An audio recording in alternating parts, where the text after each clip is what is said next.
doing this, this produces a contradiction. And later on we'll get into the idea that individual capitalists seeking to maximize the productivity are actually going to create a consequence which is going to be very negative for the reproduction of the capitalist class. So we're going to get into that contradiction further down the line. But that goes back to that comment I read much earlier about the premises are mutually interacting contradictions.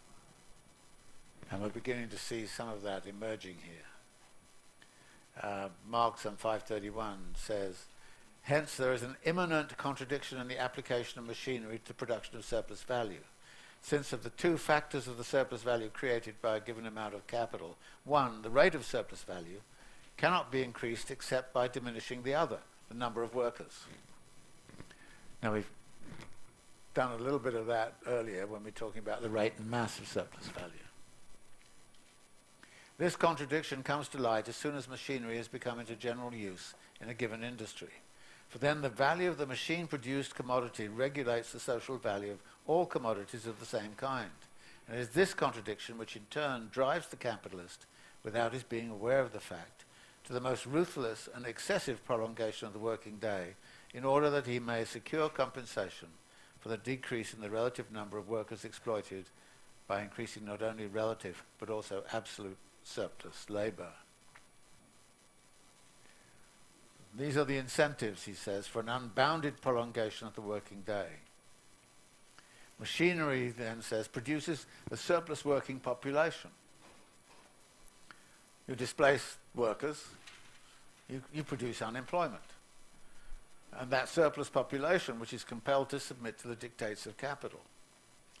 Hence that remarkable phenomenon in the history of modern industry, that machinery sweeps away every moral and natural restriction on the length of the working day. Now, you would have thought machinery would lighten the load of labor. This is what John Stuart Mill was always going on about. He couldn't understand how machinery, which in principle should lighten the load of labor, hadn't done anything of the sort. It made the conditions of labor worse. And John Stuart Mill couldn't understand why. Marx is saying, well, it's obvious why. Hence, too, the economic paradox that the most powerful instrument for reducing labor time suffers a dialectical inversion and becomes the most unfailing means for turning the whole lifetime of the worker and his family into labor time at capital's disposal for its own valorization. Again, this is not labor being introduced to a machine which is going to lighten the load. In fact, it's exactly the opposite. And I think Marx is very astute here in sort of saying, you know, this is what the logic of the system is doing. This is what competitive capitalism necessarily does, whether the capitalist likes it or not.